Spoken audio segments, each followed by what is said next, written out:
Y'all ready for tonight's show? I hope y'all are. Sit back. We're getting ready to get into it.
Good evening. Good evening. This is your host, your wonderful host, Aaron EBM, and you guys are live with the Thought and Talk podcast. I appreciate you guys for being here tonight.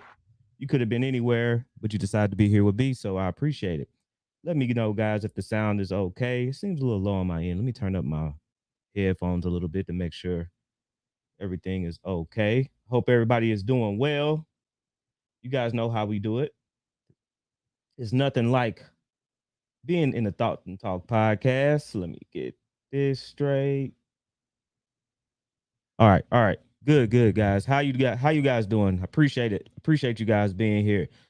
Oh man, don't want to get too much. Let me turn it down just a little bit. Hope you guys are doing okay. Man, it's been an eventful week, man. I've been busy, if you're like me and you have a job and a life outside of this YouTube spaces, life gets you, and life often hits you from each and every side and corner of your body, and I am no exception. I've been doing a lot of activity at my job right now. I am pretty much overseeing a transfer from one of our facilities, to our main facility. And man, I ain't worked this hard in a while. What is up, Bells G? Appreciate you being here. Appreciate you being with me today in the Thought and Talk podcast. You always make my streams so much better, so much smoother. How you guys doing? I hope you guys are doing well. Like I said, we're gonna, as you see from the thumbnail, we're going to be talking about Joe Budden. I didn't, I'm not, I have these stints where I'm on YouTube a lot, and then I have them where I'm like skipping a few days just to get away. And I suggest everybody do the same thing from time to time. Focus on yourself, focus on your health. You guys need to get away from YouTube sometimes, and it's good. But when I finally decided to pop back up, man, I seen this whole thing about Joe Budden going at Adam22. I sat and watched it beforehand. And you guys know I don't like to just jump off the cuff and just jump crazy on a subject, because you need to really dissect it. You need to be able to break some of this stuff down without just going straight in head over heels for it. So we're going to talk about that. We're going to talk about Joe Budden. We're going to talk about King Harris, Tip's son, TIP's son. We're going to be talking about some of these god awful kids, some of these bad kids from the last podcast with corporal punishment. And we're going to see what the lack of corporal punishment and the lack of structure does to some of these kids, and so forth, so on and so forth. So we're going to be, take this off. So we're going to cover some topics. So make sure we're going to get into it. Man, we want to start anywhere. Man, let's go ahead and do this. Let's go ahead and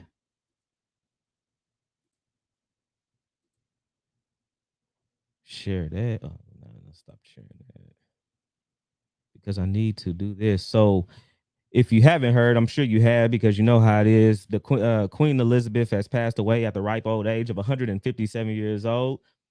We're going to have a moment. You can have a moment of silence, but we're not going to do that. But she lived a long life. Queen Elizabeth lived a long life. I was making jokes today. That she's been the same age for 30 years. She's been the same age for 30 years to me. As long as I've seen Queen Elizabeth, she's always looked the same age. So Queen Elizabeth has passed away. And like usual, the world has seems to be falling apart because Queen Elizabeth passed away. But what I never have got about the royal family is why we're in America. Americans fought,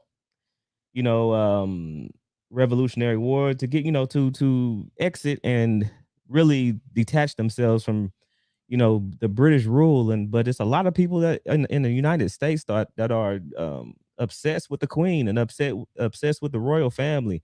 And I've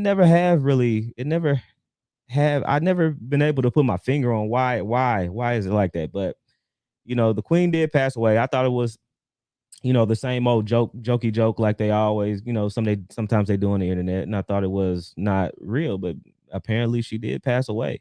I think she was put in the hospital, and then like not too long after that, was confirmed passed away. So now I think Prince Charles III to take over and begin to take over and rule the royal family. So I'm sure it's sad for them. No loss is ever good, but life does go on, and that day will come for all of us. So if you don't realize something, you guys need to realize that your time here on Earth is not forever. It's finite. You guys need to realize that. And pull this up. For some reason, I can't get my stuff to work right. There you go. So I can close that out. You guys need to know that your time here is finite. It's not forever. You guys got to do what you got to do. You guys make sure that, your affairs are in order, because all of us don't have the resources like the royal family has. So you guys need to realize that you have to have your affairs in order. If you are a certain age and you don't have your affairs in order, it's not too late to begin to try to catch up and to try to get your stuff lined out, because you never know. The day will come for everybody. The day will come for all of us, and we do not know when our time is up. So the older you get, the more you begin to understand, the more gray hairs you get, and the more you begin to realize that you need to be on your stuff, man. You need to be on your purpose, and you need to be doing the things you do to solidify, to solidify your family. If you're anywhere from like I was, most of the time people pass away and they have no plan, and they usually leave all the burden on the family members to take care of them after they leave this earth. And I don't want that for none of you guys. I want you guys to be, well prepared. I want you guys to do everything that you need to do to make sure that your family, can mourn and push forward. We don't want to be caught, with our pants down, as the saying goes. So I don't want that for none of you guys. And we went to too many generations. We had too many generations that were just able to just nonchalantly pass on and just leave their families and loved ones to deal with all that. And then you shouldn't do that. You shouldn't want that for your family. I don't want that for none of y'all family.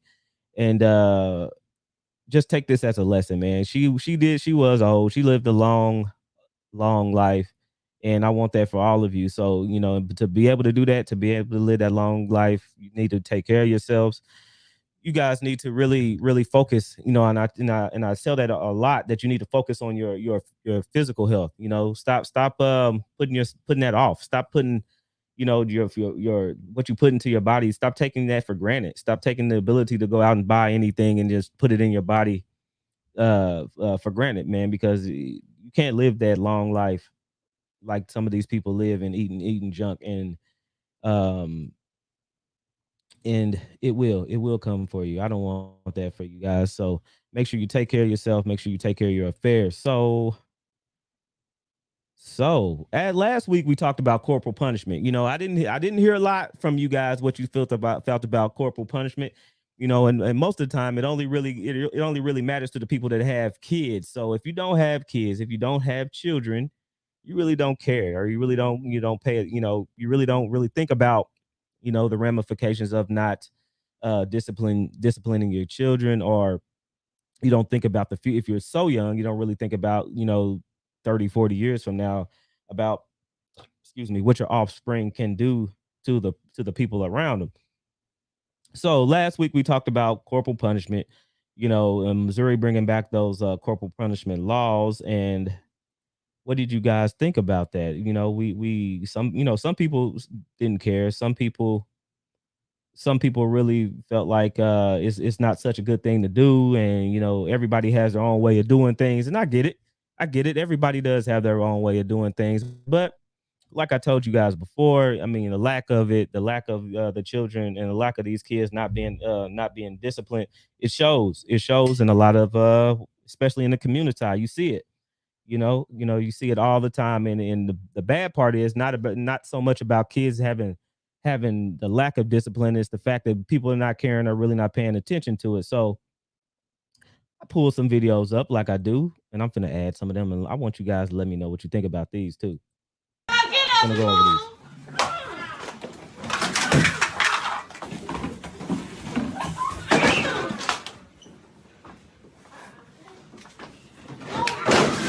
Bruh.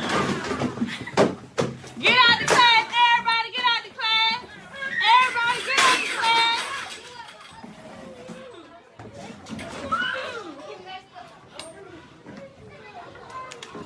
Now this is a girl. This is a girl. I thought it was, by the way that kid was throwing around the chairs, I thought it was a little boy, but it is I found out it was a little girl, and that's something too. And if you pay attention, I know a lot of people, both male and female in the community, have this anger thing, this anger issue, and these unresolved emotions and issues in their lives that they really are not getting taken care of. And the guys have this problem, and that's why you see some people fighting at the drop of a hat.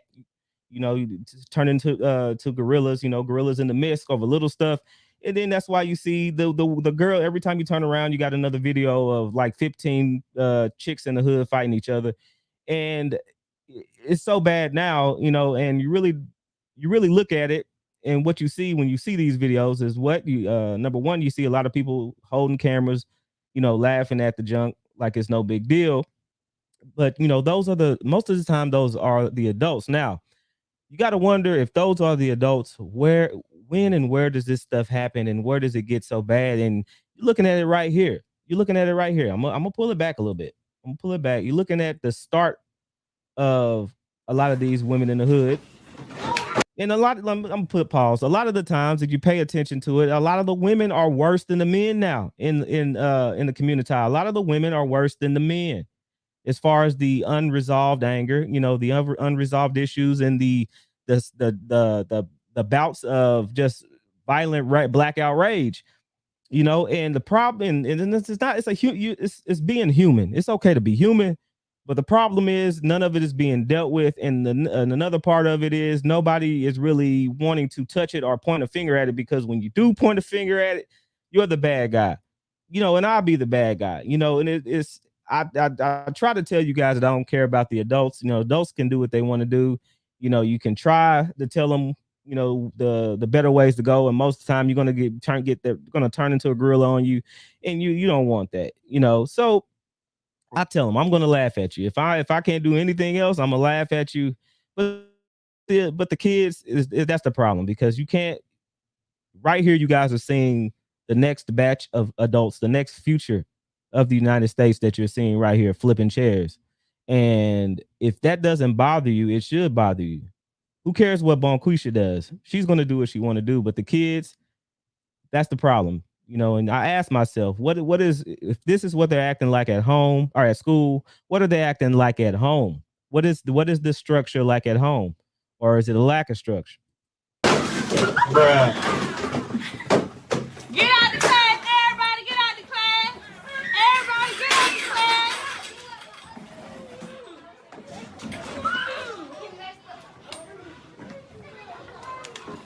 Hey, y'all come out. Yeah. Y'all go out.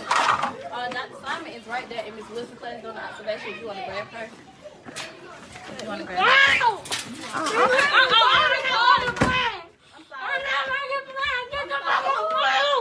Did you see that? Did you see that? Now I said last video we had, the last live stream we had, I told you that I would like more protection for the teachers out there because of these kind of situations right here. Now, when a student, now you can see that she's obviously not bigger than the teacher, but she is almost pretty close to the same height. If that girl would hit her in the face as violent as she's acting right now, that teacher's going to feel something, and that kid could actually do some damage to her. So if a teacher decides to defend him or herself, most of the time that teacher is going to get suspended. They're going to get through out of school, and little Bonquisha is going to be right back in school doing the same thing again until she's actually put into a place to where, she can't do it. Most of the time, those are in group homes, girl homes, or whatever, until they hit the street. Or, they get passed along, which we've seen in the No Child Left Behind era, and to actually get put in the streets and be grown adults that act like they can't really handle their emotions. Let's see what she said. Belle said that little girl needs to be snatched all the way up. Parents can deal with that mess at home. However, at school, there should be something in place that the teachers are protected. That's right. That's what I believe. The same thing. It's a problem. It's a problem. Now, when I was coming up, they did, in the 90s, they had protection from, somewhat for the teachers. They did have counselors that would put their hands on you, and then if you got so out of hand, out of line, they would put you in those behavioral disorder classes. And then what the people always complain about is the school to prison pipeline. I know we all heard that, the school to prison pipeline, school to prison pipeline, school to prison pipeline. And I agree, there is a way. I believe there's a such thing as that school to prison pipeline, where they put people like this, like you're seeing right here, little Bonquisha, I don't know her name, that they're going to make the money, because the schools want to make money. They're going to make the money. They're going to keep them there as long as they can. and then push them along and let the government take care of them from there. And when the government take care of them and they go to prison or go to jail or whatever they go to, those places also make money off of these kids. And when they eventually they'll turn into adults, they make money off of those adults. And then they either end up back and forth in jail and do or go to a place to where they're barely making ends meet, and basically placed in their spot in society to really be nothing but a placeholder, taking up air, breathing up the good man's air, breathing up good people and taking up space, and then eventually pass on or have a bunch of kids. We all seen this. We all know some people like this, and we all see it. It's not like it's not there. But okay, if we believe in these we say these systematic things are there to oppress people. Okay, if you believe this there, I'm gonna humor everybody and say, yeah, okay, these systematic things are there to put people in a bad position, a worse position, so they can basically hold you down. Okay, whose responsibility is it for little Bonquisha there to act right? Is it the school's place for her to act right? Because if you say the school to prison pipeline does exist, whose fault is it that you keep falling into the hands of the school to prison pipeline? Now, I'm always a firm believer. I've said before that I didn't grow up in public housing. Both my parents had, were blue collar workers. They had, good paying jobs until, like most of us, 70, 80% of the parents that had blue collar jobs, a lot of their jobs went overseas. We've seen this. I've seen it. I've been able to see it firsthand how these things work. And these people's jobs go overseas, and then it's not really their fault, right? It's not really their fault. But let me see right here, and I'm gonna get back to it so I won't lose my train of thought. Bells, you said she needs help or something. However, these teachers can't touch the child. Exactly. So then the kids are left to demolish everything in their way. It's messed up. It's messed up, and it doesn't get any better. And I said that I was fortunate to have both parents at home, even though they weren't perfect. They were, boomers, late boomers, baby boomers, and they had their fair share of selfishness and nonchalantness. So, because we all know that the boomers really, felt like they made way more money than their predecessors. So, with them making the money that they made, they felt like that was good enough. And of course it wasn't, but that's a whole nother topic. But these kids like this, I said, whose fault is it if the school to prison pipeline and the systematic things of oppression that people say that are there, and like I said, I humor them and say they are. Whose fault is it that these kids continue to get fed to that school to prison pipeline system? Okay, if you already know that the system is rigged on you, you know that the system isn't for you. No matter who you are. I'm a firm believer in this being a class warfare.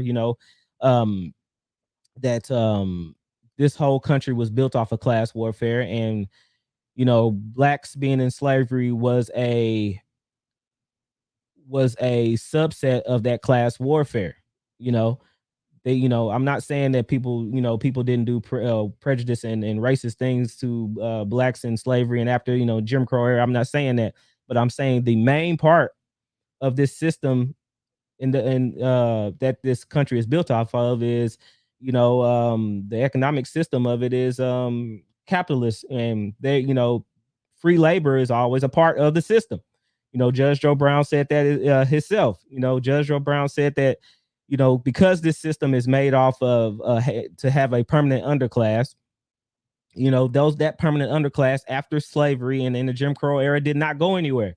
So instead of they didn't have their, and I believe in this black pill, very black pill of me, I believe there is a subset amount of jobs. Everybody in this country cannot have a good paying job. Everybody in this company or in this country cannot have, 60, 70, $80,000 a year job. So what I believe what they do, is they keep people at a deficit mentally.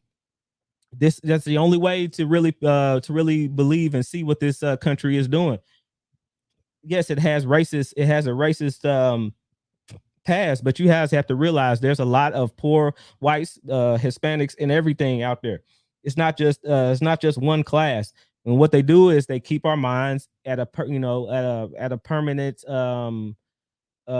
disadvantage. They keep you mentally believing that you can't do anything. They have you mentally believing that you won't make it past a certain point. They have you mentally believing that you can't do anything without big daddy government's hand helping you cross the street. And if they continue to keep you like that, they will forever have jobs. What will happen? The most dangerous thing that will ever happen to any of these parties, regardless of what you believe in, that if you no longer need them, they no longer have jobs.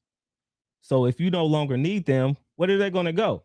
So they keep these people, they keep the people at the the underclass thinking and acting like animals, thinking and acting like they can't do any better. And then they keep them with that victim mindset, believing that everything else is their fault and they can't make it past that certain point without big daddy government. The same people that are keeping them there will be the same people that help them. And they have to people have to realize that this is what it is. And you can't just think like that. And you can't just say, I'm gonna send my kid and do what I want to do at home and then leave it up to the system to fix my kids, because they're not. They're going to push them right into what do you call the school to prison pipeline. And here we go. The cycle continues, always being somebody else's fault.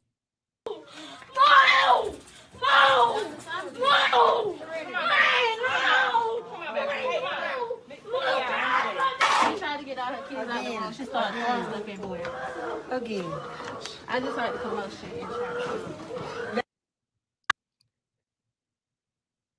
Now I heard that was it's a little kid that was kicking TVs over at Walmart. I'm gonna try to find it. It's a little kid they said that was kicking over TVs at Walmart, and they said this looked like the same kid.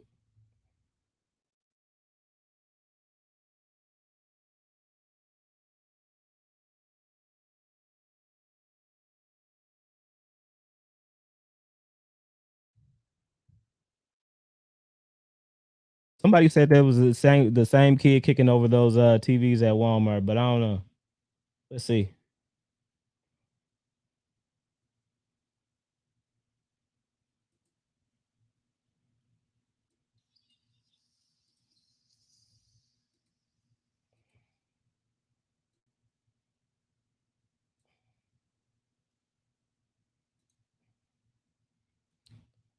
Let me see.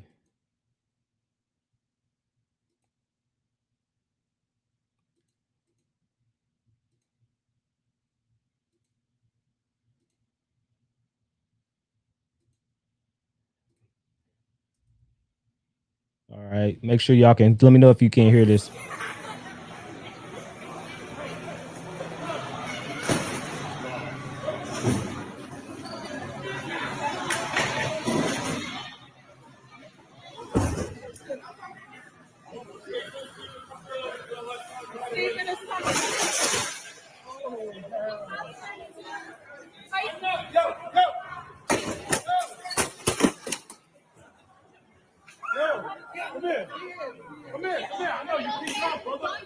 Nah, it's a little boy. It's a little boy.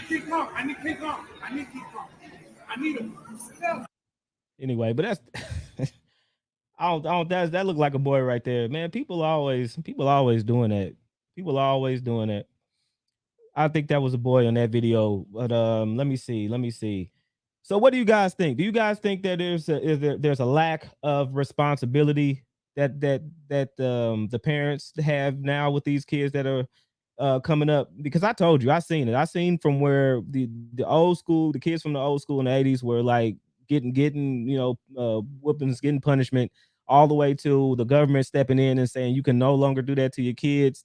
And I've seen the outcome of people not being able to discipline their kids in a certain way, and all the way up to now. So I've been able to see the transition, and I can't say that the lack of discipline or the lack of physical or corporal punishment had 100% to do with it, but you can say there needs to be a study. There really needs to be a study besides them saying that a lack of or corporal punishment is having a negative will have a negative effect on kids. There needs to be a study to show that when corporal punishment stopped in the '90s till now, what has the crime rate in those places, the dropout rates, the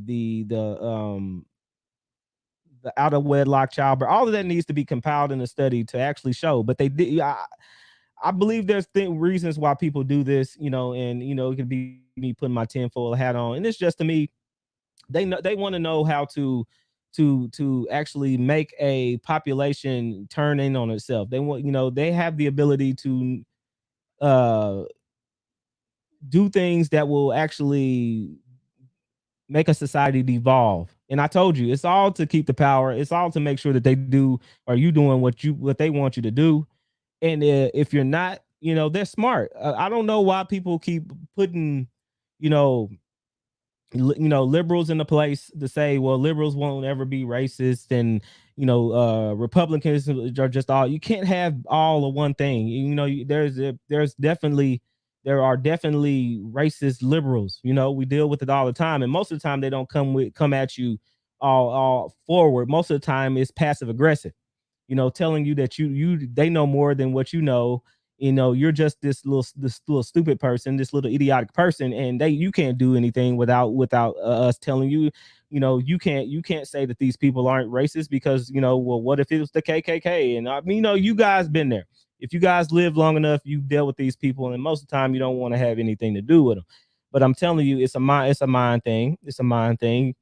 All right, Bell said it's a lack of parenting. It is a lack of parenting. It is a lack of parenting. There's no parenting at all. It's not to me, it's not a lack of parenting. It's no parenting at all. It was a lot of kids having kids, for one. It's a lot of sister daughters out there, and it's a lot of son husbands that don't, you know, which we should deal with that. We should deal with that a little bit more, dig a little deeper with these sister daughters and these son husbands, because it's a real thing. People don't believe it's a real thing, but yeah, I know you all heard some people people say that, you know, I won't do this to my son. My son is my king, and I can do everything for him. And I know you've seen those sister daughters that, you know, them and the mother and the daughter going to the club with each other and you know, buying each other drinks and all this stuff like that. And it's just a lack. You know, the lack of parenting, actually, you know, I can see the lack of parenting, but I don't believe it's parenting at all. It's this friendship. It's this weird friendship thing, and there should be boundaries, you know, and it's being a parent is hard, you know, because I'm a father. Being a parent is hard because you don't want to ever be the bad person, but you got to realize that those boundaries are there, and those natural boundaries are there for a reason. And a lot of these kids don't have any boundaries. They set the rules. They set the rules all the way. Let's go to the next one. You got all your boys gonna lie for you right there. You got all your boys gonna lie for you. Let's go. The fuck up, nigga. Do something. Nothing. Do something. Nothing. For what? I get paid. Cause you talk all that bullshit. You just come in. I punch you in your fat ass. Punch my man. Let's go. Punch my man. Let's go.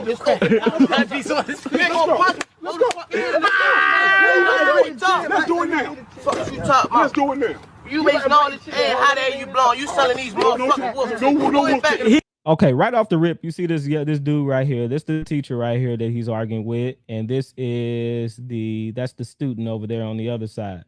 Y'all see that's who it is. You see already that this boy is grossly overweight, so you know he's just sitting around eating and not being made to do anything, not being able to, not being made to go outside, not being able made to do anything besides eat and probably play video games. We all know it. We all been there. We see it. It's not unnatural. It's not unnatural. It's nothing out of the ordinary.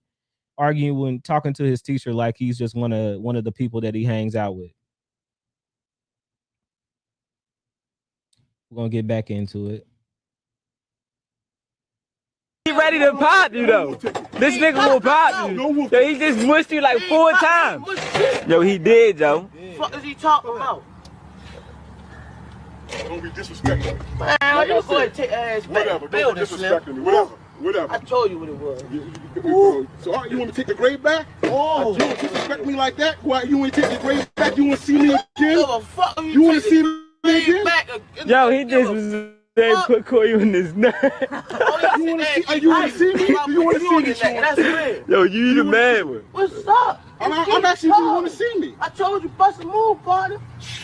You don't want me to bust a move. You got to get on first. If I bust a move, it's all over. You bleeding and you crying, and they gonna try to scoop your big tail off the ground. Easy. Little girl. These kids really think, I mean, and I know with the exception, there's some man children out here. There's some man children out here that I know that can get with some adults, but for the most part, these kids can't do anything with these grown adults. That's why I say, man, there needs to be something. There needs to be some set of rules, set of orders. You should be able to punch your kid in their stomach one good time.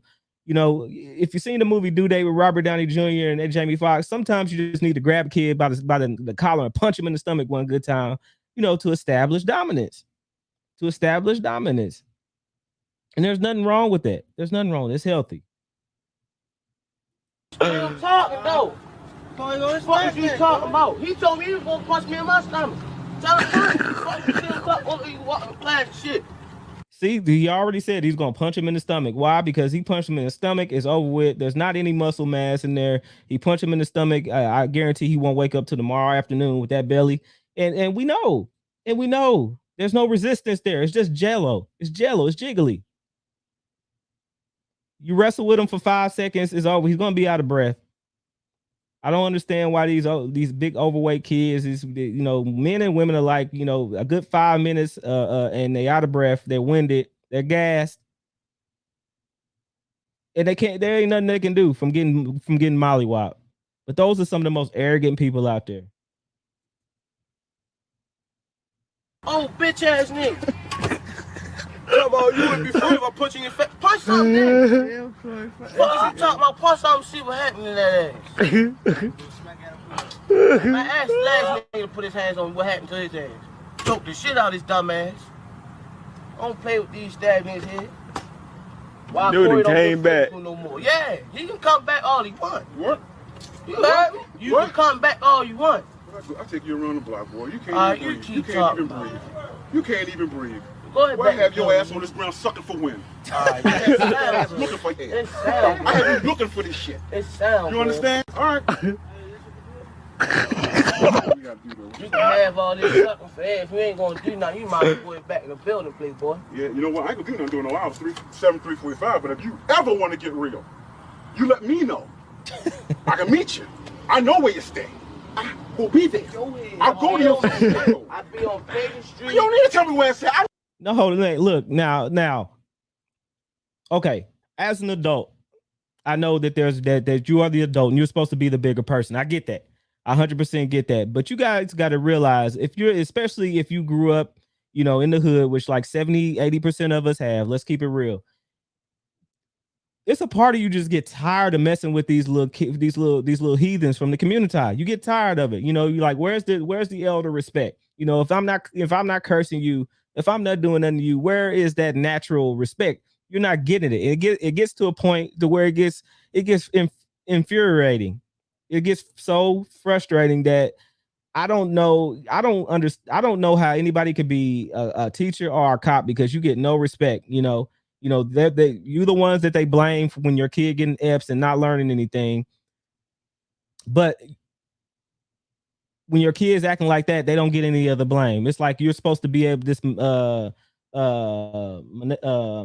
malevolent being to their kids. You're supposed to be able to do all this stuff and do what Sandra Bullock did in The Blind Side, and supposed to miraculously do a miracle and change your kid for the better out of nowhere. And if you're not doing that, then it's shame on you. And then, you know, and I'm like, man, hell no, that's not reality. Look at this kid. This kid done cussed him out, you know, talked about, you know, throwing hands with him. I say let them put on the gloves and throw hands with the teacher. You should be able, once a month, you should be able to put on gloves if you want to. Put on the gloves, throw hands with these little badass kids, and let them have it. Because if they don't respect you naturally, how else are you gonna have the respect? I should be able to bust the kid in his neck, you know, if he's talking to me like that. I should be able to do this with impunity, with the way these kids are acting now.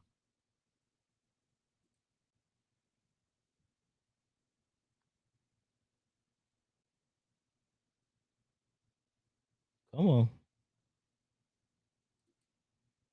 I know where it's at. Sitting on the front I was porch. there when you was nothing but a liquid nut. Sitting on the front porch, Whatever. Talking to me, Whatever. You just Whatever. told I was me there when you was that next with still nuts. would be squared. Whatever, boy. Fuck You know what you need to do? You're not stirring your fucking lane. That's what you need to do. This a highway right here, son. Your ass on the slow bus side. You understand? I ain't checking nothing out. I ain't checking. Wait.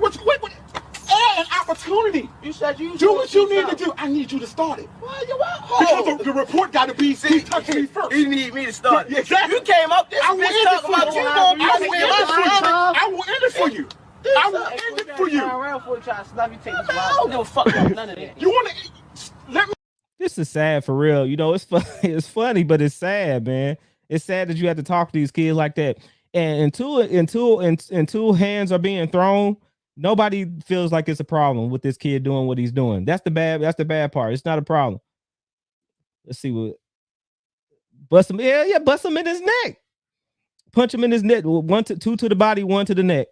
That's all it'll take. 2 to the body, 1 to the neck.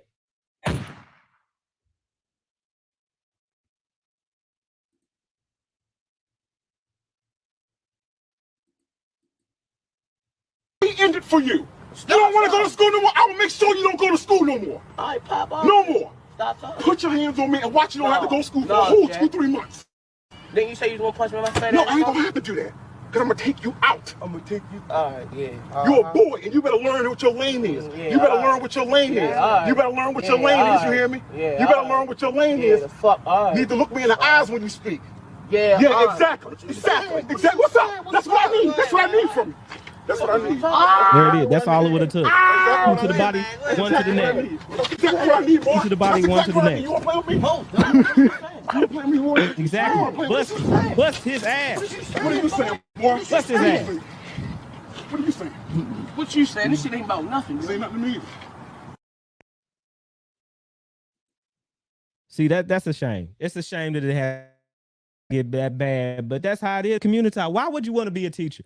You go to school, you take out $50,000, $60,000, $70,000 worth of student loans to once put on a suit, put on a tie, some khakis and a polo shirt to go deal with Devontavious and his lack of respect.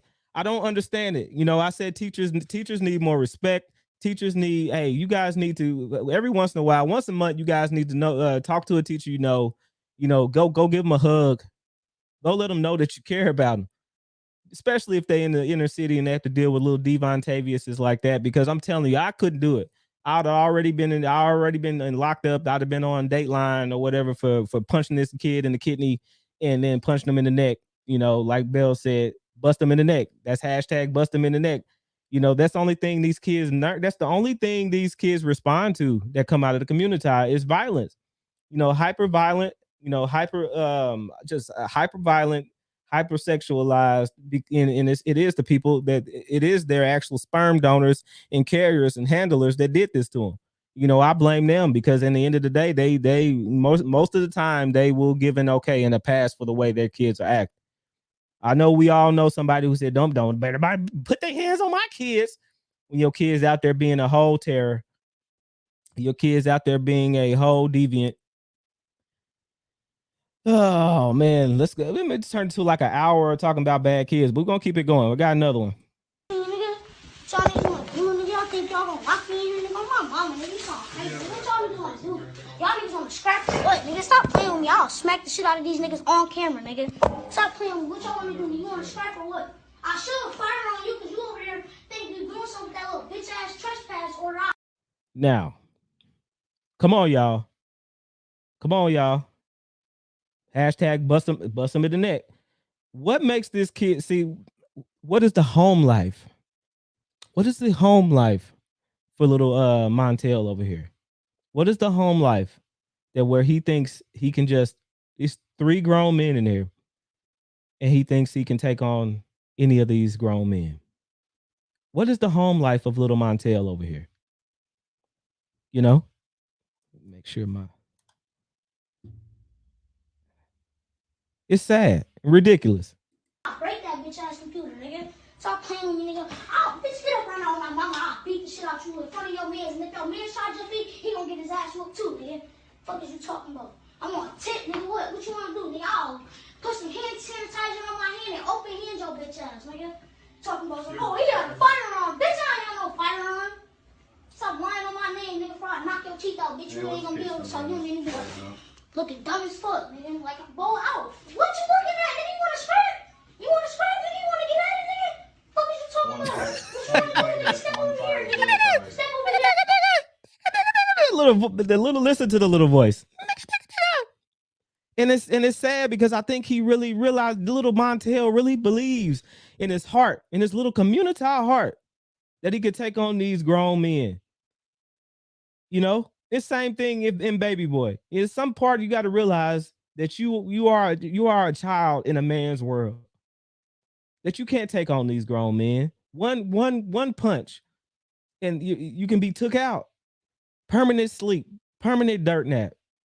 But these kids are to believe that they shouldn't be challenged by anybody, and they go out into the world believing that nothing can touch them, nothing can harm them.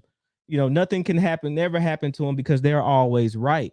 You know, part of this is because they're raised by mothers that baby them, and then they're raised and brought up in a society that believe that everybody around them is wrong, but they're right. You know, it's a lot of things, a lot of different parts of this puzzle. There's a lot of parts of this puzzle, but the main ones you can see, but nobody ever wants to touch. You know, this is the system's fault. The school failed them. The police failed them. Never the mothers, never the fathers, everybody around them. You know, my parents told me that if I did not listen to them, that I was going to have to listen to somebody, whether it be the police, whether it be the jail warden, somebody above me, I would have to listen to. If I didn't get a whooping for them, then the police in the world would whoop me, both physically and mentally. These kids are not getting that. I promise you, nigga, you gonna have to tase me, nigga, because I'm gonna be on top of You got ID on the older one? join your shit, nigga. You better stop playing with me, nigga. You know who I am, nigga. Why? Fuck Why? you, nigga. 35 is. I ain't gotta steal shit, nigga, on my soul. Nigga, I'm not walling that, nigga. Stop playing. Oh, Stop playing with me. Nigga. hold I'm not on. walling that. Did he just say on my son? Did he just say on my son? Or am I hearing something? Am I hearing stuff? I might be wrong, but look, let's go back a little bit. Shit, nigga, on my soul. Nigga, I'm not walling that. Did he say on my son or on my soul? Did he say on my son or on my soul? Fuck wrong with you, nigga. 35 is. I ain't gotta steal shit, nigga, on my soul. Nigga, I'm not walling that, nigga. Stop playing with me. Stop playing with me, nigga. I'm not walling that, nigga. Ain't never gotta steal nothing, nigga. Big roll around this bitch, nigga. Stop playing with me, nigga. Big roll around this bitch, nigga. Ain't gotta steal shit from these bum ass niggas. Nigga, stop playing with me, nigga. What is y'all niggas talking about? Nigga, stop playing with me, nigga. Fuck is you talking about? And my shit busting, nigga. I got two. Nigga, my shit busting, nigga. I got two. Boy, y'all got 3,000. Boy, y'all got 300. Nigga. What you gonna do? Nigga, I'll walk up on you right now, nigga. On my mommy, you touch me, nigga. I'll fire on your ass, nigga. What? Nigga, what? Don't. Cause you know I'm gonna beat the shit out you, nigga. Cause you know I'm gonna beat the shit out you, nigga. Now step over here. Step over here, cause you a bitch, nigga. You bitch made ass nigga, nigga. I can see it in your eyes, you a bitch, nigga. You don't want this shit, nigga. Better stay out these streets for your ass get killed, nigga. Stop playing with me, nigga. Fuck is you talking about, nigga? What you wanna do, nigga? What y'all niggas wanna do? You wanna scrap? You wanna scrap? You wanna scrap, nigga? What? I'll smack both of you niggas at the same time, nigga. What you gonna do? Tase me? Oh my god. I got tased, nigga, so I'ma just. Nigga, what? Stop playing with me. I'll break this computer. Ain't gonna be doing no trespass order. You put my name. You put my name in that bitch, and I'm breaking this computer, nigga. I'll stay over there. I'll puss it. So y'all think he should get let him tase him one time. Let him tase him. Let him tase him one time. You know, I should be able to do something. Bitch one time and watch this bitch get the sparking, nigga. I promise you, nigga. And if I catch you on bounce, nigga, I should fire on you right now, nigga. I swear to God, I should fire on you right now. Don't touch me. Don't touch me. See that line? You gonna Don't walk past that I don't line. care about no line, nigga. I'll walk Don't past that walk line. past that I'll line. walk past that line, nigga. What you gonna do? Come on, Tase me? stay over there. Put me in handcuffs, nigga. I'm not worried about that shit, nigga. I've been out here, nigga. Northside, nigga. 1,000 bucks, nigga. Stop playing with me, nigga. over What the fuck there. is wrong with you, nigga? Do you know who I am, nigga? If I catch you off phone without your bag on, nigga, I promise you, nigga. You better run. You better run from me how I run from you when you got that badge on, nigga. Stop playing. Okay, I agree. I agree with you, Bells. I believe that the mom think this is if the, you know, I'm sure it's probably some kind of person they're around. And I guarantee that they thought this stuff was cute at a young age, you know, and look, you know, and it is what it is now. It is what it is now. I guarantee he's a son husband. I don't care, bro. I don't care. I don't care, nigga. I'm not care. I don't care. I'm not worried about him. I'm not worried about him or you, bitch ass nigga. Fuck is you talking about? I don't give a fuck, nigga. You hurt me on my mama, bitch. I'm a bitch until your shit leaking, nigga. On my mama, nigga. Keep laughing like I won't come to real. Bitch until your shit leaking, nigga. On my mama, nigga. Keep laughing like I won't come to real. Break your bitch ass nose, nigga. Yo, you too, nigga. I'll break mama, nigga. My mama, bitch. I'm a bitch until your shit. I don't give a fuck, nigga. You hurt me on my mama, bitch. I'm a my mama, bitch. I'm a bitch until your shit leaking, nigga. On my mama, nigga. On my mama, bitch. I'm a bitch until your shit leaking, nigga. On my mama, nigga. Keep laughing like I'm bitch until your shit leaking, nigga. On my mama, nigga. Keep laughing like I'm gonna come to real. Break your bitch ass nose, nigga. Yo, you too, nigga. I'll break both you niggas' nose, nigga. I'll break your niggas' nose by hitting your head together, nigga. Stop playing with me, nigga. Y'all some bitch ass niggas. Stop playing with me. Now I have a question for the one in attendance. You waiting? Is this real nigga behavior?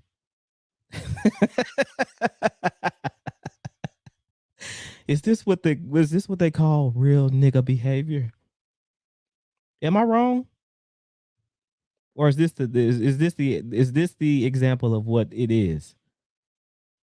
Because I often hear people say that, you know, about that, you know, being a real nigga. But I don't know. By hitting your head together, nigga. Stop playing with me. Too, nigga. I'll break both you niggas' nose, nigga. I'll break your niggas' nose by hitting your head together, nigga. Stop playing with me, nigga. Y'all some bitch ass niggas. Stop playing with me, bro. You too, nigga. I'll break both you niggas' nose, nigga. I'll break your niggas' nose by hitting your head together, nigga. Stop playing with me, nigga. Y'all Shout out to SKC. Stop playing with me, bro. And I promise you, nigga, right hand on him. Right from you. I'm not worried about him. I don't care, bro. I don't care. I don't care. Fuck is you talking about? Bitch, your shit leaking, nigga. On my mama. Nigga, you hurt me on my bitch. I'm a right hand on the Bible, nigga, on Jesus' name. If I catch you in these streets, off bound, oh my God, it's gonna be bad for you, bro. You're gonna have flashbacks, nigga. I promise you that one, nigga. You're gonna have straight flashbacks, nigga. And my shit busting with 700 viewers, nigga. All y'all look stupid. All This is now hold on. This is the stuff. This is the stuff. If you were raised anywhere near the Communitah, this is the stuff where two people did this for like 3 hours long, back and forth, to the point that they just lose energy and lose the will to fight. Whatever instinct they had to fight at the beginning of the talking will be lost by the end of this talking about what they were going to do. You know, I've seen this before. This is the first time I've seen this. I know this tactic. I've seen it. Wear you out, talk to each other to the point that, you know, they have me just get tired of talking and leave. bro, don't touch me, nigga. I'll smack you too, nigga. Don't touch me, nigga. Don't touch me. Don't touch me. No, nigga, you gonna have to tase me. You gonna have to tase me on my mama, nigga. I'm not no hoe, nigga. You gonna have to tase me. Look at you. You look so stupid, you dumbass, nigga. You dumb too. If I'ma fuck one of you niggas up in this bitch. I swear to God I am, but I'ma fuck you up. And if y'all lock me up, when I get out, bitch, I'm coming to beat your ass. I'm kicking. You see this little bitch ass door right here? Okay. Oh my God, man. Look, and the problem with this is, man, that, like I said, it goes unchallenged. It goes uncontested. You know, nobody ever says anything to the kid. And then when we try to say something, you know, people don't like when we actually try. People that are of sound mind and sane don't really appreciate and don't like the fact that these kids are out here like that. So when we try to say something, you know, you'll hear people say, yo, you're supposed to be on code and you ain't supposed to talk about these kids and you ain't supposed to talk about the people in the community and all this stuff like that. But who is supposed to talk about it? You know, who is supposed to talk about it? Because little Montel right there is going to be the same little Montel that can't fight, will be the same little Montel that grow up into big Montel, and will be the same Montel that grows up and start robbing people and breaking into people's houses and sticking people up or flooding your community with drugs. And it's just not me being hard on them. I'm supposed to say something. I feel like you're not doing anything by sitting by and saying, well, I'm gonna leave, which I do. I do suggest anybody that has any kind of same thought process, don't stay around people like this. Don't stay around people that grow up like this, and don't stay around the people that raise people like this, because they will be the same people that, like the lady, I can't remember what state she was in, get mad at a McDonald's employee and then call her son to come shoot him. Now, there's a woman out here, and many women out here, that express that they could have the control and power over their sons to make them their sons do stuff and destroy their entire lives in their mother's name, in the honor of their mother. And I'm not the only one that heard this, and I'm not the only one that continues to hear this, that women, these sick-minded women that have these sons out there and believe that they have the power over their sons, and we have seen them actually sick their sons on other men for the smallest of things. Their sons now facing prison time, and then what are they doing at home? Sitting up, eating, getting fat, and they're left by themselves because they have this insane ability to control their sons. Why would you should not, as a healthy parent, you should never want to put your child in a place to where they would ruin their lives because of your quote unquote honor. That's an issue. And I believe anybody that doesn't want to be victims of people like that should get away. Now, I always say that I will always expose and talk to these people about these people, but what can you say when people are raising people like this and the parents are acting just like the kids are acting? They in turn do not want you to say anything to the children. They don't want you to do anything unless you're what, giving money to the kid or actually taking care of that kid as a step parent or something like that. They don't want you telling anything. They don't actually want you to do anything to their kid for their kid until their kid turns into a menace.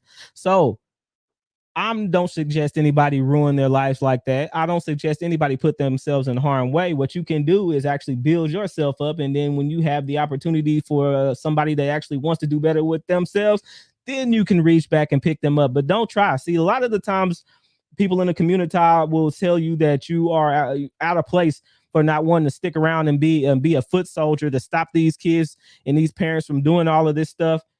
For the parents and to be there for the parents. What can you actually do? You can't tell them about themselves. You can't say, because they don't think anything's wrong with the way they're raising their kids. So what can you do? And then when the kid turns into the way this kid is right now, at that point, what is it? And what can you do to that child? What can you do for him as another person standing on the outside looking in? What can you do for that person that would actually help that person and constructively without giving your time, your money? And some people want you to give their life or your life for the Communitah. Nothing's ever good enough. It doesn't matter how much you give, what you do, it will suck you dry. And nobody's immune from it. I've seen the smallest person to I've seen the meager person all the way. Oh, turn that off. I don't need that yet. I'm a little ahead of myself. Now, what can you do? What can you do to that person? You can't give your life. They want you to give your life, but you can't. I don't suggest anybody do it. The Communitah acts in such a way that the women can do no wrong, and the men need to sit back. And if they're not doing exactly what the women are telling them to do, they're a problem. Which is why you heard all the fight and all the pushback against Kevin Samuels. Not because he would do. It was always about the tone. It was always about something, they didn't like what he was saying, but they never did push back and say that he was actually wrong about the stuff he was saying. They just didn't like the fact that he was saying it, because they don't want you to say anything. They don't feel like men should have any kind of say. All right. Now, like I said, there is nobody that is exempt from this kind of thing that we're seeing, this phenomenon in the community that we're seeing. There is no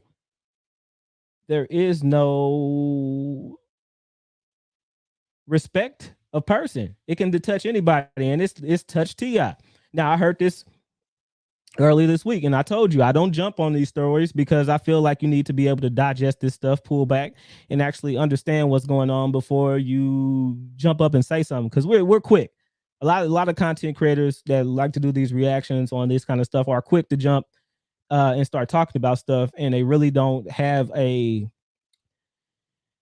teeth in any a leg in the game, or anything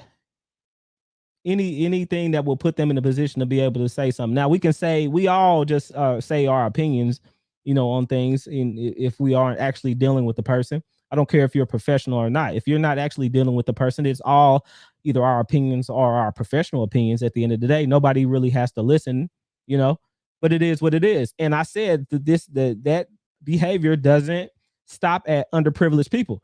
You're seeing it right here with T.I. Now, T.I. said, his son King, which says it all right there. He says King Harris arrest says King will end up in prison if his behavior continues. Of course, he's going to end up in prison if his behavior continues. That should be without saying, and I've heard a lot of people say that, well, it's not T.I.'s fault, and T.I. has done all that he can to make sure that King hasn't had a great life, and King is at the point where he is making his own decisions, and I understand that, and I believe it is that, King he is at the age to where he should be responsible for his decisions that he's making in life. I'm not going to say that it's all on that parent. It's the same thing for these little kids that you're seeing that I was showing before too, as well. It is until they get to a certain age, it is a parent's fault. And then when they get to a certain age to know wrong from right, it is their fault at that point. Now, me being a father, I feel like I can talk about this because I've actually, my son isn't King's age, but I have dealt with things with my sons to where they know right from wrong, and then they go off and do things that disappoint me. And I really don't understand why they do the things that they do, because, I've taught them what to do. I've taught them how to be good people. And I know you can't do everything for them. Sometimes they're going to have to sit there and really be a good person. If they want to be a good person, they're going to have to be that good person. It's not on you to make sure that they are a good person. You taught them how to be respectful. You taught them how to speak. You taught them how to greet people. You done all the little things that they're supposed to do. And T.I., on top of that, give him a life that most people will never be able to enjoy. So I understand that, that is on King at this point to be able to be a good person. But here's where I fault T.I. I've often heard people say, including Anton Daniels, say that money doesn't change a person. Money just makes you more of what you already are. Unless you are really trying to change and really try to do something different, money makes you be able to go out and purchase the things that you want, be able to go out and go to the best schools, be able to do things and not have that stress on you that not having that money does in some people's lives.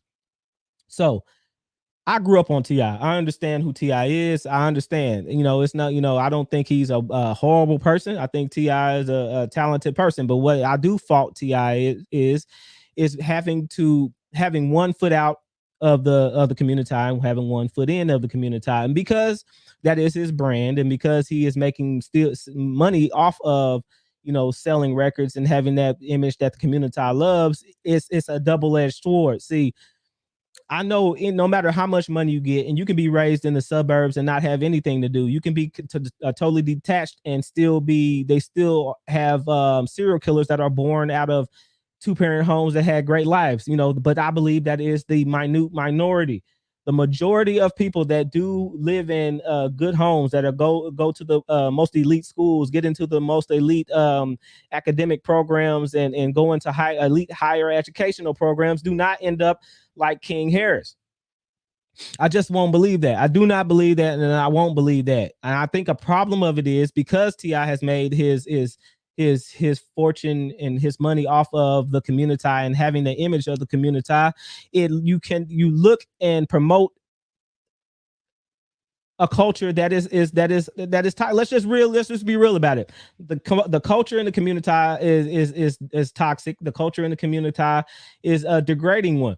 You know, it's one that is the violence is promoted. You know, I'm never going to say that I do not like hip hop and I just denounce all hip hop. Hip hop is a part of me, but I know how to when I got to an age that I had children, I knew that I did not want my children growing up exactly how I grew up. Now, everything is not bad. I'm not saying that, but I know that when I was able to watch things on TV, when I was able to watch the stuff that I didn't have any business watching and listen to, I knew that myself personally was not the kind of person that would take off and use this stuff and let it change me.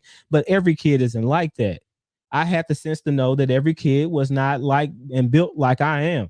And if I decide to let my kids, you know, have everything and have access and hear everything, what is it? How would I fault them for acting and doing the stuff that they were seeing and believing it was okay for them to partake in?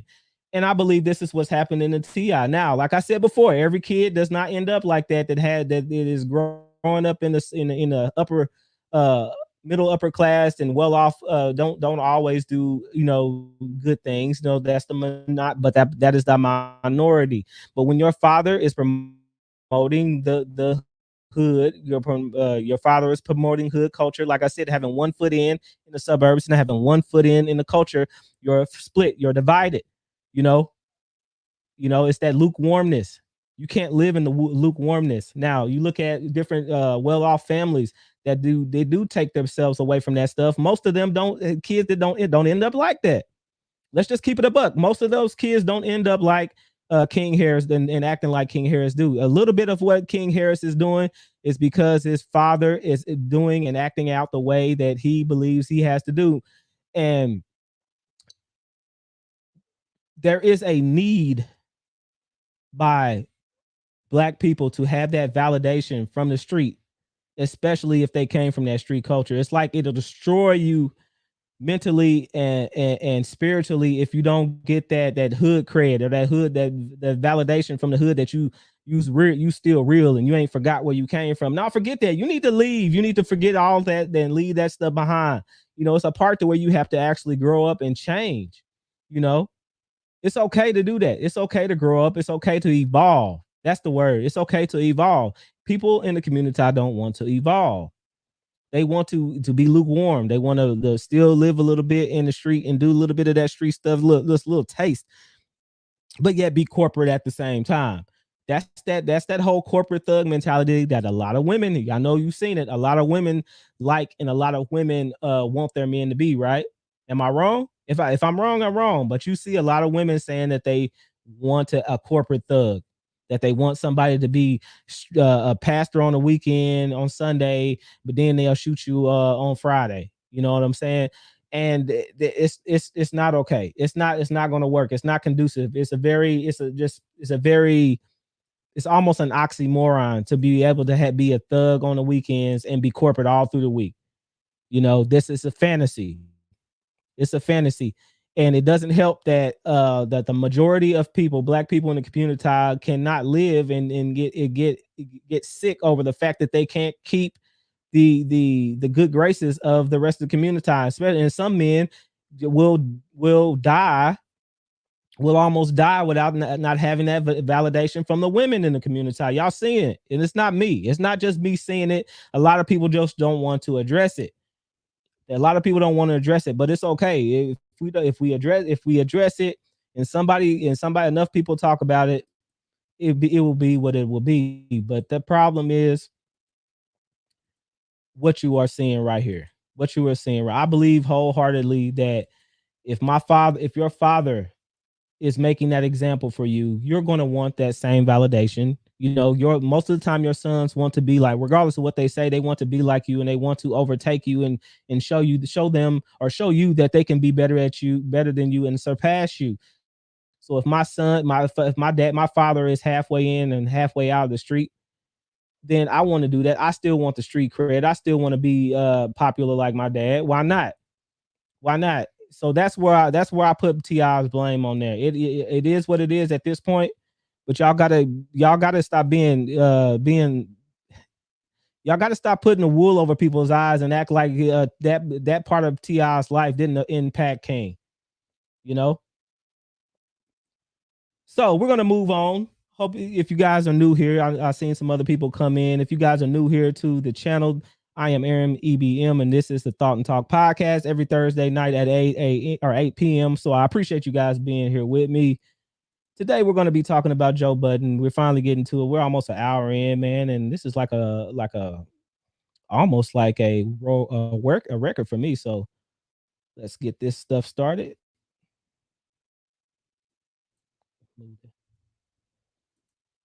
Move that over. So this was very interesting what I seen right here. This is very interesting what I seen the other day. You guys let me know if you can see this. Okay. If you can't, let me know. My internet is a little choppy. So Joe Budden is a character, you know. And I actually fell on this. This is something that I wasn't even looking for, that I seen after I took my little break from watching YouTube, and it's like one of the first videos I seen, and I said I gotta talk about this, because I seen a lot of issues that we deal with in the Communitah as far as the hypocrisy, and I just seen some all around issues from some of the men on here, and we're going to talk about it. So this is Joe Budden going at Adam22, and we're going to see what he's talking about, and we're going to get right into it. All right, let's get it.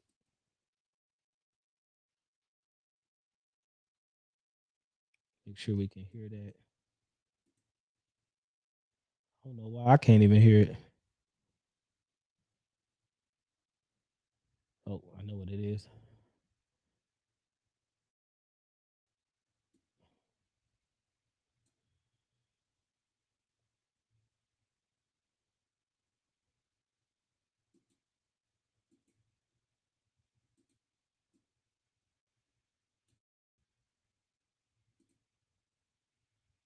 Which was it? All right.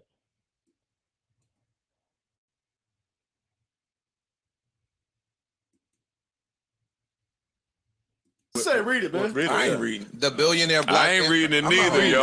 reading I'm with energy and vibes Yeah, and I'm cool. frequencies. I can't read. You read it. It's yours, nigga. You put it out. Which one?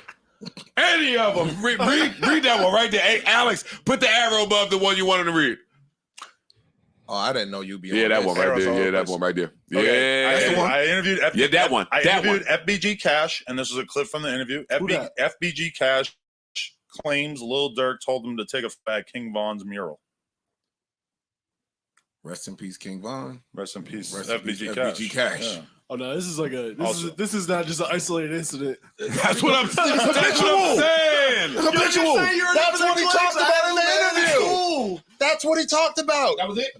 Okay, so right off the rip, y'all already see, you know, what Joe Budden is getting at is what a lot of people were getting at about DJ Vlad about. They were upset that like 6 months ago, people were getting upset about, you know, DJ Vlad, you know, talking about these rappers doing crazy stuff and having rappers on talking about what they're doing in the streets and causing beef. And Joe Budden doesn't like that. He thinks it's just a slimy way to do business. And we're gonna that's pretty much what he's saying. But we're gonna play some more. I mean, that's Not at all. It's an important clip. It's an important thing to talk about. This is a microcosm of this business and what goes on and how some people look at black artists, black lives. Like, come on, Adam, you got. All right. We already. I didn't even know. I watched it the first time, but I didn't even know this is what it. You know, it got into it so fast. See, if you haven't paid attention to how Joe Budden's been carrying himself lately, you need to. Joe Budden and some of the guys on his podcast shows are the exact example what I talk about men being controlled and being molded by the community in such a way that it turns into a gigantic virtue signal. You know, it's okay that these rappers talk about killing each other. It's okay that rappers talk about selling drugs in their own community. It's okay that rappers do all these things to each other, but heaven forbid anybody else talks about it and make any money off of it, or make any views or whatever, and make money indirectly on YouTube. This is what I say. They can do it. You can do it and say whatever you want to say, but you know, heaven forbid, God forbid that you say anything about it, because then all of a sudden it's a problem. Let's not talk about how the stuff they're talking about and the stuff they're doing is ruining people's lives altogether. But we're going to talk about you talking about it. You got a bigger responsibility than this as a multi-millionaire from fucking hip hop. Truth bomb. I know all the guys. Listen, I know many guys from O Block. Right, I've been there. I know these guys. I interviewed a bunch of them. I fuck with them. I fuck with the GDs as well. None of them have told me that they think these titles are in any way out of line, because to them it just seems like common sense. If you're gonna interview these guys, of course you're gonna talk about the shit that they actually talk about in like a label head. No, now I'm tight, kinda. I ain't gonna hold you. Think about this. This interview came out. He had no complaints. None of the O Block guys had any complaints. You guys are so much more sensitive than the actual gang members. You know why? Because we're in our 40s. Right. Stop. This is funny how a lot of these guys, you know, he said he's in his 40s. A lot of these guys do the same thing that these young guys do, and then all of a sudden these young guys are looking up to Joe Budden, is looking up to all the other people out here that was doing a bunch of shady stuff that before they got into the positions they got in, and then all of a sudden they want to play let's save the Communitah. I find it ridiculous. Now you can actually go back and try to do something different, but it's only I say this to make a clarification. You can go back and want to do different, but a lot of these guys don't want to go back and do anything different until somebody else is saying something, most of the time outside of the community. That's when it becomes a problem. No, let me finish. No. He's saying we're more sensitive. Yeah. We're the young black people that are these kids' parents. These are our little brothers. These are our fucking. And you don't say shit to those kids that you're talking about. You don't actually go out there and try to do something different. You don't guys go say something to them. Y'all promote the same thing, the same lyrics another rapper will talk about. You'll be okay with them doing that and saying that, but then you don't want your little cousins, you don't want your little brothers to go out there and emulate and do the same things that you're validating. Make it make sense. Nephews that are outside killing each other, and you white people are now interviewing them. What about when they went? What about when he went on those? There it goes. It's okay for y'all, everybody, to just destroy each other as long as they're destroying each other in this little box. But as soon as somebody put a light on it, or as soon as somebody talks about it, or as soon as somebody, I can always say exploit, it's a problem. You guys, they're exploiting themselves just like the blaxploitation films of the 60s and 70s. It's no different. They don't have to do what they want to do, but dollar signs come behind it. He can diss all his ops in the music so that I could then later ask him about it in interviews, right? I would love to finish. Finish. He ain't making the money you are. You sitting there interviewing these black kids that are fucking killing each other, and y'all monetizing it. That's not cool. I don't give a fuck what they talking about in they songs. Y'all are turning a profit. So it's not a problem with them hurting each other and harming each other and killing each other. But as soon as you interview them, it's a problem with the whole thing. That's why people outside the community don't take it seriously. So how am I supposed to take it seriously when somebody interviews them, but you don't take it seriously when they're doing the acts themselves in the first place? That's what's the problem with all the whole big pro-black thing. How can you don't want anybody else talking about it, but nobody wants to go in there and actually do anything, set the example, and move away and be that quote unquote square person that nobody really wants to be for somebody else to look up to. You only want to say something when you have the ability to virtue signal and have the ability to make somebody look. It's just like when people kill each other, and then all of a sudden the white cop kills them, then all of a sudden it changes the whole narrative of the whole thing that you're mad about. You wasn't mad at first when somebody's killing each other, but all it takes is somebody else of a different skin color to hurt somebody or do something, even if it's in their defense, then it's a problem.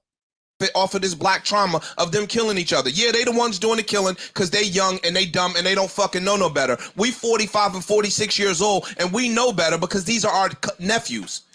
So they not your nephews, and that's why you don't see the Kevin Samuels shit in the same light that we see it, because you're a white dude and you don't understand what he is. Except Kevin Samuels was causing a black drill rappers. Look, he was finna say. Look, they're talking about him, going into talking about him, them being upset about monetizing Kevin after Kevin's passing. Rest in peace, Kevin Samuels. They were saying that they was getting ready to say that Kevin was causing the problem between the black men and black women in the community side, when the problem was already there. The problem was already happening. Women were already having the babies out of wedlock at the rate they were already having. Women were already having the divorce rate or not being married at the rate they were already having. Women and black men were already at odds, having toxic relationships, going to, doing all the things they were doing, fathers doing whatever they were doing, not being in the, whatever you want to say, not being in the home. It was already going on, all in the same time, women saying that they want the corporate thugs and having this toxic outlook on reality of the black men in the community and wanting black men to be underlings in the community. It was already happening. But Kevin Samuels shined a light on that one part. Now, Kevin was, at first it seemed like Kevin was trying to make these women one high value men, but that in their pursuit of the high value man, it really shined a light on the mental process of a lot of black women in the community, and they didn't like it. Like I said, they can all do it, but they don't want anybody talking about it. That's the part that's making this part all a gigantic hypocrisy. Worthy of being interviewed? I'm not, bro. You're not gonna spin my words. I'm sharp. I mean, that's what I'm taking from what you're saying. No, that's not what I'm saying. I interviewed this dude and I asked him about his music and his content. True. And what I'm telling you is he's 19, 20, 21 years old. He's gonna give anything just and get some light shined on his project. I interview rappers. What I'm saying is he lost his life. I interview rappers all the time. These people are keep telling me about the business of, and I interview them, and they don't know about crazy shit. No, because and nobody cares about anybody. Always, oh man, it's sad that he was gone so fast, and it's right back to validating the degeneracy right after. Let's keep it real. Nobody wants to keep it real. Everybody wants to just keep glossing over it, and then when somebody else gets involved, we want to call foul. No, you don't. You need to call foul when it's time to call foul. Just don't call foul when somebody's spreading the light on it or wanting to monetize it. Because if you be in reality, everybody's monetizing everything off of us, on this great internet, and we still ain't found a way to get our own and do our own. So let them do what they do. Until you be smart enough to make your own, this is going to happen forever into the end of time. It's no different than Entertainment Tonight. It's no different than any of these other hip hop magazines. You guys, it's a hypocrisy right there in live, and it's right there in living color. They do know better. I'm telling you. Most street rappers, when you interview them, are not going to say shit about their ops, or they're not going to. He was someone. That's a normal word to me. He was someone who was more open about the people he was beefing with. Obviously, he's like Lil Durk's top op while he was living, right? And so he's talking about his problems with Lil Durk because that's a prominent theme in his music and stuff. Stop. This ain't funny. You hang out with people who say Parks. It's not funny, Parks. Stop. Enemy. His enemy is a word that has been used for as long as time. Okay. He's talking about this stuff in his content. So I asked him about it during the interview because that's what a lot of his content is about. Of course, I want to know about the conflict that he has with one of the top rappers that he has beef with. True. How can I not ask these guys about the shit they're making music about? You're not saying one wrong thing. Right. You are not saying one wrong thing. What I'm saying is I find it somewhat disturbing that somebody that is outside of what these boys endure on a day-to-day basis, interviewing them and monetizing it for your own personal gain when these kids are dying. This is them and their family's trauma that you guys are monetizing to turn a fucking profit. And you're calling it journalism. That's not fucking journalism. They're gaining from it as well. No, they're not.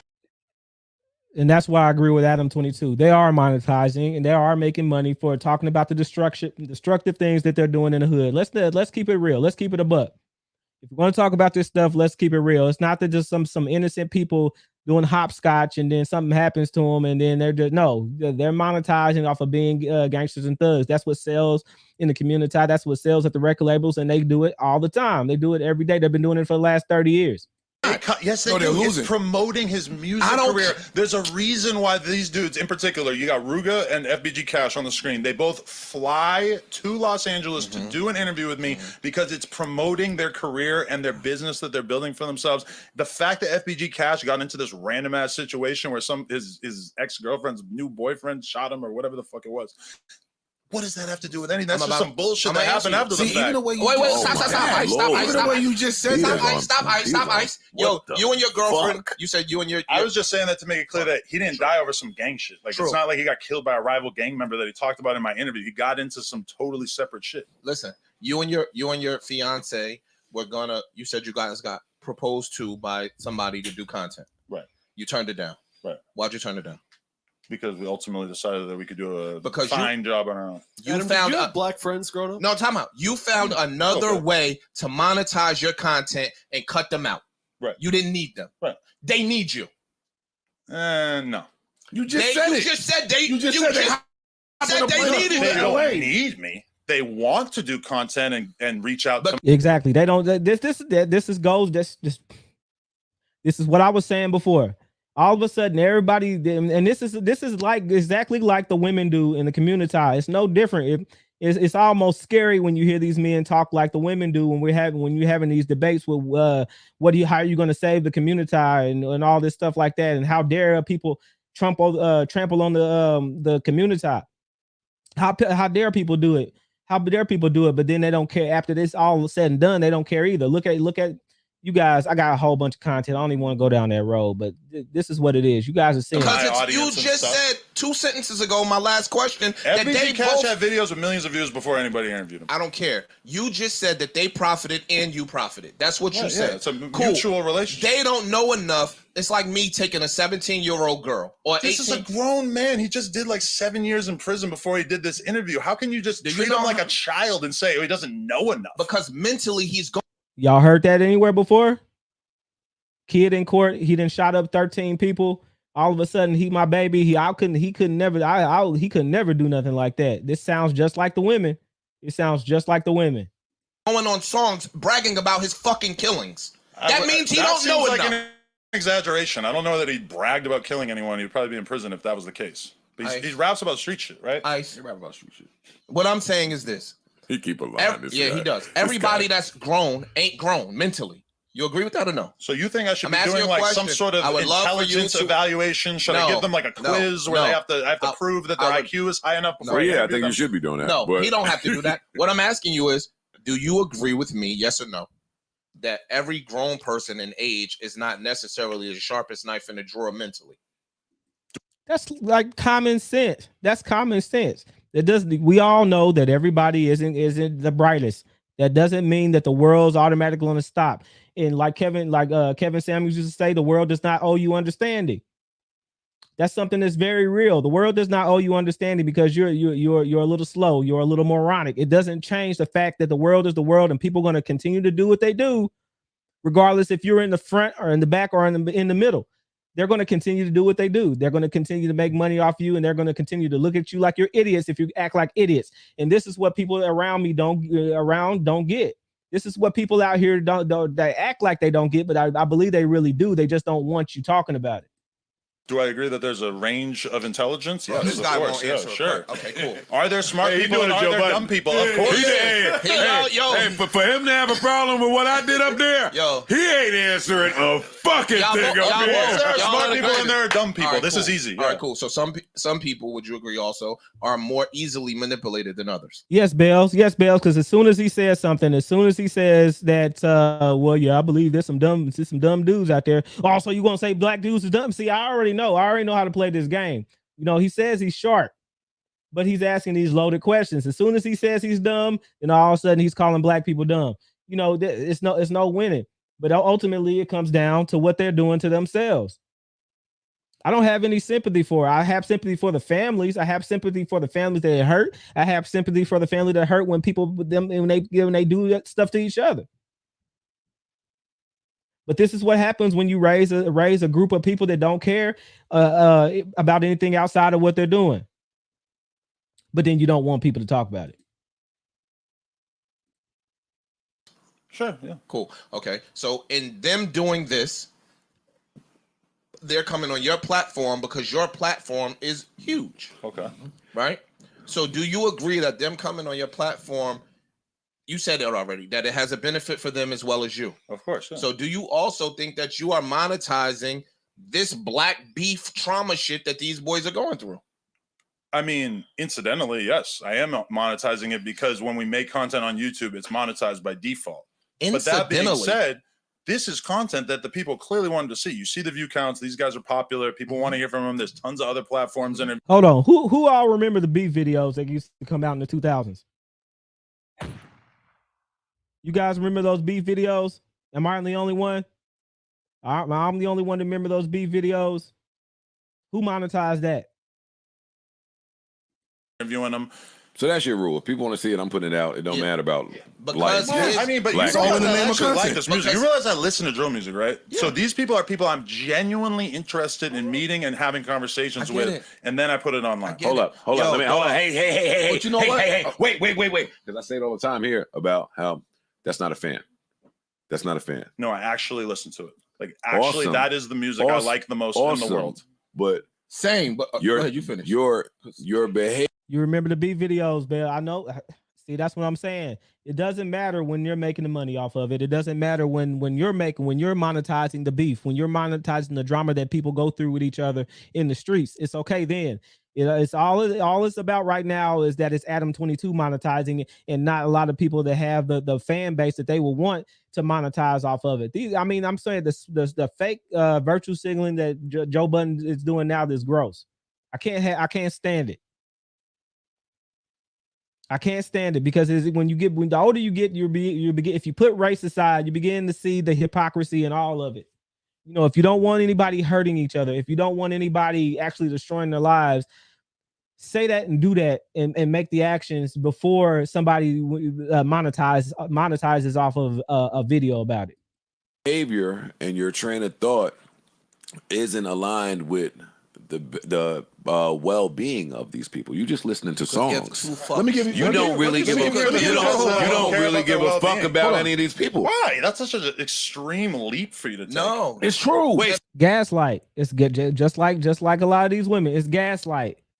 All of a sudden, I don't care anymore because I making videos about it. But okay. Stop. Stop. Well, let me read some of your shit. These are people I interviewed and then continue to have relationships with before he reacts to FBG Duck's mom. Like, you putting moms in this shit. She dissed him. What the fuck business is that of yours? She's a YouTuber. It's everybody's business when she's a YouTuber. That's what I'm saying. Why, if it's a YouTube, it's right out there for everybody to see. Some people act like they don't understand how this social media thing works. I told you this last time, but social media is not Switzerland. You know, women are the worst. They put all their information, all their beefs, all their personal drama on the internet, right? And then don't want you to talk about it, and don't believe that you should be able to talk about it. But it's open. It's a public platform. There's a whole personality out here. Everybody knows her. This guy's going crazy. Even she is. I'm gonna give you an example. Like you said, you listen to drill. They all know that's the narrative about me. That's all I listen to. Not true, but that's the narrative. Okay. We sat down with an artist from the South. I'm not even going to say his name. Mm-hmm. Folks who are familiar with him know who he's beefing with. Mm-hmm. He's been beefing with. Mm-hmm. You know what I'm talking about? I do. Yeah. Not once did we ask him anything about that. Nope. Had an entire amazing interview. Had an amazing interview. Mm-hmm. You got a cookie? Cookies? Chicken wings. It's a wing. Did not ask him about that one time. At all. Right. Because we're not trying to shed light on that. We're not trying to promote that. You are still an artist. There's more to you than that. Right. And we don't need to sit there and clickbait that. And that's the problem. We delved into who this kid is as a person, what he grew up and what he endured in growing up. Y'all don't give a fuck. Y'all care about what the people are gonna go to immediately. What can we put out here to get clicks? And that's the whole name of the game. Like I said, if they wasn't doing it, they was doing it great. If you guys talk to them about what they did, where they came up in Willacoochee, Georgia, and now they're a rapper, hey, that's great. That's a great thing. That's a great thing. You can talk about that, and people do that all the time. But don't sit there and act like that beef stuff ain't normal and people don't do this. Fuck what happens because of this. Fuck if anything comes back after this. And this shit is detrimental to these boys, evidently, because they fucking dying, and y'all could give two fucks about it because y'all turning a penny from it. That's my only beat. Time out. Another weed is gonna grow right where that one grew. That's my only beat. When he dies. Exactly. And he just killed his whole argument right there. No matter what you do, whether if you talked about it, whether you the one that talked about it, whether was some Dateline talked about it, whether him, DJ Vlad, or Corey Holcomb talked about it. As soon as this guy expires, the next person is going to take his place, and nobody's going to care about him because I guarantee he's going to make a song that they like, and it doesn't matter about all the rest of the stuff that they do. This is the problem. This is the problem. The society, the community raises these people to be the way they are, but then nobody wants anybody to talk about it. This is gonna be another fucking drill rapper to come take his place that we're gonna interview on the ties as well. And here's my issue. I ain't seen one BMX biker nigga up there yet. They are. He done left the BMX niggas, came to hip hop. Exactly, Bells. Like they don't mind, like they don't want to monetize. All this stuff is virtually signaling for the women, because a lot of times the women are on the ones on here flooding the internet and getting the views to go quick. And if you see these two strapping gentlemen that are for the community, they're going to act like they're going to save it and virtue signal. Of course, we'll get more people on our side. That's that validation. There's very few that'll walk on the other line or walk where they on the not so popular part that's going to make, that aren't going to get the fans behind them to do that. A lot of people won't do it. But to sit here and say that they haven't, they won't, and don't listen to the stuff that they're doing, come on, man. Did this shit. You can find tons of BMX content that we make that incidentally. Where's the BMX nigga that died where you went to his mom and said, yo, this nigga died. He got from what, doing a triple backflip on a bike? From doing a 180 on a BMX bike? Shot in the fucking head. His mom said, fuck these niggas over. Where's that from the niggas you fuck with, your little... When they start doing that, I guarantee he'll be one of the ones that's on there talking about it. But until then, that ain't that kind of crowd. See, some people don't make livings off talking about murdering each other. Come on, let's just get real. Some people don't make livings off of that. No, the people in the community have championed. They have championed that aspect of the life, and to act like they don't is ridiculous. I'm not aware of any sort of situation like that with BMX riders. I know, and guess what? I don't see none of these BMX shits with no 600,000 and 700,000 views neither. Yeah. So it's more money in the nigga trauma. Come on, dog. I mean, I interview rappers, and you already know that. You already know it's National Geographic out here when it comes to black people. But you guys already know that, and yet you don't do anything different to change the course. that I like, and then I ask them about problems that they have with other rappers that they are open about on records. Because what? Because I'm interested and because I know that the fans are interested. Because what's with y'all's the idea that's wrong when I'm basically just describing YouTube. You interview people and you ask them about the shit that people are actually interested in. You guys trying to somehow find a way to make this evil deed. I'm asking about your fascination with black trauma. I will give you that. This is impressive storytelling. You're adding this weird narrative to what I'm doing that I don't think is accurate at all. Adam, it's up there. It's not us. We reading your shit. But you're creating this narrative that I'm just doing this because that's like, I don't know, because I want to see these people die. No. You're doing it. Knock it off, about this shit because it's important to them. And then I ask. See, now they're trying to say, you know, they were insinuating that they didn't care. He didn't care about them getting killed, and he was monetizing and helping destroy these men's lives. And then all of a sudden, when he points this out, like, you guys act like I'm trying to, I want these people to get hurt and get me, you know, all of a sudden, that ain't what we saying. Look, this is a lose-lose situation. I'm not explaining myself for the stuff I do. I'm gonna continue to do it. When I get eyes on it and when people start to care about me saying what I'm gonna say, then you guys do something about it. But until then, I'm gonna continue to do what I do. Ask them about it in interviews because it's important to them and people want to know. Let me ask you a question. Do you think, like the example I gave you, do you think you could sit down with one of these artists, interview them about them? Right. Without the drama.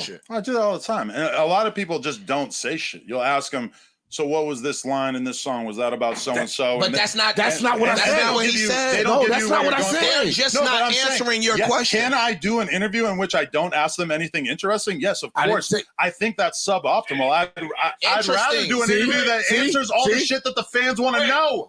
Why you can't find something interesting without that? Without death. I think that's very interesting. Why does it have to go to death? You're just assuming that everyone's dying left and right. Dying. Most rappers who beef with each other do not die at the end of Exactly, all the way to the extremes. I'm telling you, this is the mother raised male thinking. This is the mother raised male argument. It goes from right to a question from 0 to 100. 0 to 100. It's never where reality lies. Somewhere in the gray. It never lies right there. It's always extreme to make a point. the beef. It's just fucking words. It's rap. That's where you see, and that's the disconnect. These niggas are really dying. This ain't just rap beef. Yeah. He knows. This is not rap beef. This is street beef with people that just so happen to. I got some smoke for you. Woo. Rest in peace to the Godfather, Kevin Samuels. Rest in peace. I don't like what you did after he died. What? It's disgusting. What, re-uploading the parts of the interview? Disgusting. It's what the entire internet did that was over in the gossip sector, the relationship sector. They all did the same thing. What'd he do? The nastiest performance I've ever seen. What? Why do y'all do that? It's an insane position for somebody in media to hold. Please. What is your job as a content creator? Your job is to make content and get that content out to the people who want to see it. False. Somebody dies. There is a huge demand for that content. You re-upload it. People see it on their subscription feed. They click on it because this is a very talked about thing. People are literally mourning. I can't even listen to this. What is? Who all did it? Who all did it? Melanie King did it. Random YouTubers did it. Every one of the people that were around Kevin or that ran in Kevin's camp uploaded videos that they thought that people would like or made an impact. That the whole of YouTube, people, even white manosphere creators were up talking about you. Aaron Clary was talking about YouTube. Kevin Samuels. Rollo Tomasi was talking about Kevin Samuels. It's that's people that I didn't even hear about talking that really didn't even like Kevin Samuels. We're talking about Kevin Samuels after he passed and uploading videos. Come on, man. Let's get real. Is the part that is disgusting. Give me a coherent argument against re-uploading content when that person is extremely newsworthy. Take it away, please. I gotta ask him. Yeah. Was the content in a negative connotation or no? No. What was your take on it? No, I won't that does say. sound nasty. I won't I say. can see that. Nah, that's what I was asking. I wanted to clarify because I didn't. Nah, he didn't slander his name. Of course. He just re-uploaded everything in the world that he had on Kevin Samuels in the moment that he died. Content strategy. done clips. Content strategy. So I think content strategy. Things that everybody does in YouTube. Until you found a good time to do it. Yeah, well. That sounds disgusting to me. You had a Kevin Samuels interview. We had already done it. We didn't do clips at that time. We started a clips channel after that. We went hard with the clips from that interview after he passed. We had never done the clips before. How soon after he passed? I don't know. Shit, next an day, hour. Yeah. 1 hour. Probably, yeah. It was nasty, Adam. What is the nasty part about it? This whole thing was exaggeration, Bells. This whole thing was exaggeration. The nastiness is you are trying to capitalize off of somebody else's demise before his family even had an opportunity to. How am I trying to capitalize on it? I want the people who are sad about his passing to have the content that they want to see. Then turn off my. All right, I'm gonna take a break, man. If you're new to the channel, if you're watching here, I got 3 people in the box. I appreciate each and every one of you guys. If you're new to the channel, I'm to a point to where we realize that people see us out here. People see what we're doing. People see what we are, the way we are acting in public. They're going to be able to say what they want to say. They're going to be able to make content. They're going to be able to monetize it off of it. And there's nothing you can do.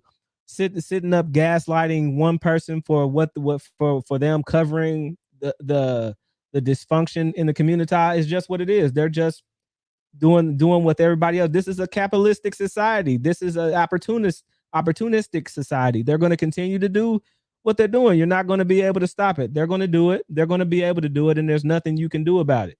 There's nothing you can do about it. It makes more sense to go against the grain, fight against the grain, be something else, do something else that will actually impact it, instead of sitting here pointing the finger at people that actually are doing nothing but shining a light and making the world see what you are already doing to yourselves. You know? Oh man, what a world! What a world! So I really want to know. I really want to know what you guys think about it, because I could be tripping. Like it's not going to get any better. It's not going to get any better unless we really have to do a better job of being hypocritical about what we're doing. We can't sit here and talk about, we want people to respect us. We want people to treat us different. We want people to actually take our manhood, take our womanhood seriously, and we're sitting up here being hypocrites about what's going on. We can't sit here and glorify. Just same thing I said about T.I. and King Harris. You can't sit here and glorify what the life and then be upset when other people want a piece of that glory. How can you glorify that? How can you sit here and glorify the life, and then other people want to partake in that glory, and then you say, no, you can't partake in the glory. I'm the only one that can partake in the glory. How can it ever work? How will it ever work? I don't, I'll do what I do. I always told you guys since day one. I appreciate you guys that's been here since day one, that I'll always shine a light. I'll always be the one that sits here and expose people for the nonsense that they're doing, regardless of whatever it is, whether they look like me or they look like somebody else. It is what it is. I'm not going to sit here and want to take my livelihood away for them showing. That's no different than a soft white underbelly. People put themselves in the position on soft white underbelly to be looked at, to talk about the odd things that they do, to talk about the things that are abnormal, whether it's beef in it or not. There's no different from people that we hate for people to sit up there and exploit themselves on, people's platforms, but they continue to come back. Why? Because they like the attention. They want to be seen. They want to have the people to see the beef that they're getting into. They want people to see that. They like it. They like the attention. They love the attention. They're going to continue to do it. But no way can you say somebody that's shining a light on them, that they're the reason that they're doing the things that they do. No, they were them and the record labels that were letting them monetize the dysfunction were already doing it before anybody was able to do any kind of interview on it. When are we going to do it? All while we sit here and argue with each other, all while the assembly line of people will continue. Just like the guy said on there, you take one of them out and another one gonna come up like a weed. So you're gonna kill your whole argument at Adam22 saying that they're gonna come up like a weed. Yeah, they're gonna come up like a weed, regardless if I'm talking to them or interviewing them about what's going on in their life or not. So why not? It's no different than any of these other politicians monetizing. There's no different than any of these politicians monetizing off your dysfunction or monetizing off your inability to think that you can do better and to want to do better. It's no different than them monetizing, saying that everybody else is the big bad boogeyman, and here you take my hand and you take my hand out and you'll be okay as long as you continue to do what I say and not as I do. There's no difference than them doing that to them and to the people in this world. There's no different than what's going on here. And it's not just one person, it's everybody.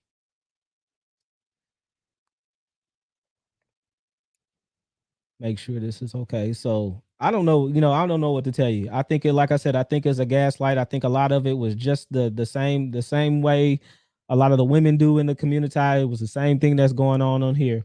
I don't see anything different. I see, they did, the same thing happened. We'll talk about that when they got into Kevin Samuels. Like, everybody's you know, they talk about Kevin Samuels after he passed, you know, whether it was good or bad. But you guys, if you didn't watch Kevin Samuels come on Joe Budden's podcast, the whole thing was a humongous virtue signal as well. I go watch it. Go watch it.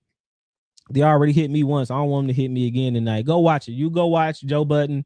You go watch how the whole time Kevin on there, they were like appalled that he could say the things he could say and talk in the manner that he talked to the black women that were on the show. And they were the ones coming in night after night after night, exposing themselves and exploiting themselves in pursuit of that mystical unicorn high value man. They were the ones coming on night after night, embarrassing themselves. They were the ones coming on night after night, showing the world that the black women did not care to make themselves any better to get the man they want, because in all actuality, they believed that they didn't need to do anything for a man to begin with. The disdain for men to begin with was highlighted. The disdain, the lack of worth that they had in black men was so high that you saw them come on that stage and basically could be 400 pounds and say that they deserved any and every man that they could ever want because they were who they are. This is what's been taught to the women in the community. This is what that men continue to show in and out of this space of YouTube, that they're showing that the problem is, it's not the problem that they're just women. Nobody just hates women. Nobody wants anything bad to happen to women. But to come out and say that there isn't a problem with the way they view men to begin with, it would be an understatement. You can't be at the bottom of the barrel. You can't be, 300-400 pounds, a smoker, got 3 kids, and expect the man that you want to be a 6-figure earner and not have any kids and be accepting of all of your kids, and you not want to change and make yourself better and do the things to for yourself and to yourself that is attractive to a man of that stature. The disdain for men, the disdain for men was highlighted each and every night. It was shown, and it was so much disdain that average men, a lot of below average women, didn't even want to be with average men. This is the thing, and it's not the fact that it turned into when women caught on to what was happening, and then their slip was shown, their proverbial slip was shown, what they were doing. Then all of a sudden they had a problem with Kevin's tone. Then all of a sudden they didn't like Kevin doing this, and then all of a sudden, when it wasn't just them being able to get something and gain something from Kevin Samuels, it was a problem. It wasn't until then they did that they wanted them to shut up. This is what happens. It's okay. Everything's okay. We can talk about, we can make fun of, we can laugh and everything like that when it's on the man. But as soon as the light is shine on those blemishes, then it's okay. Then it's okay. It's the same thing, and a lot of these men do the same thing, and they act just like women. They don't see it. They don't believe it. But you see the videos that I showed tonight. You seen the stream on this stream right here that you seen that the dysfunction is made. That the men are raised to be delinquents. Nobody says anything. When the women are shown to be delinquents, then it's somebody else's fault. It's always somebody else's fault.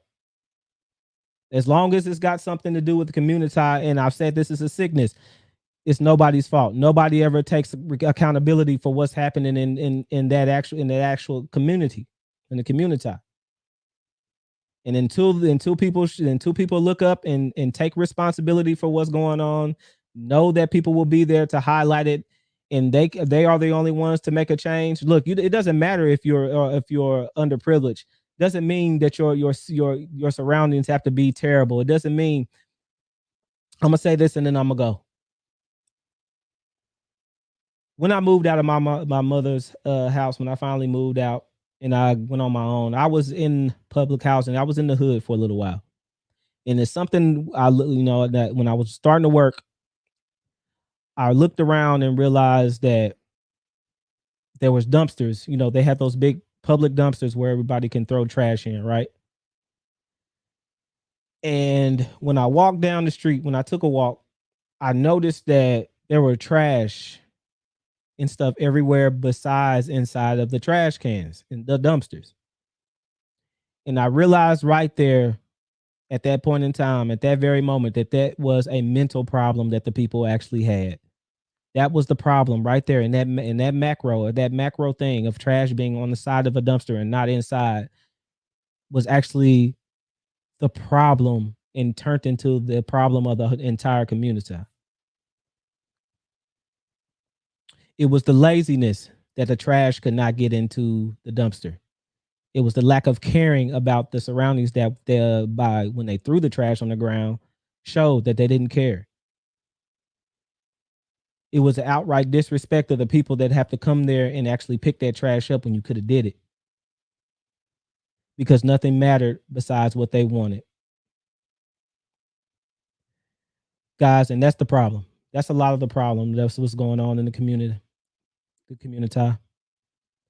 It's not just you can't just blame it on the society. You can't just blame it on whatever, whatever little thing that you feel like you can blame it on. It's not that. Sometimes we got to take accountability for the things that we do. And sometimes it's the little things like that turn into the gigantic things that happen, into the actual mindset that turns into the young kids that I showed you. And it's that actual things that make men have the mindsets like you saw today in today's video. Look, guys, it is 2 minutes past the hour, 10 o'clock, 10:02. I appreciate you being here with me today, even though we had that little interruption, but you know how we do. We keep on kicking. We keep on keeping on. Let me know if you like this stuff, man. I always appreciate you guys getting in there and comment, and make sure you spread the word. Share these videos, share these live streams. I'm always welcome to new and good suggestions. I hope you guys have a good week. Until next time, everybody, I'm out of here.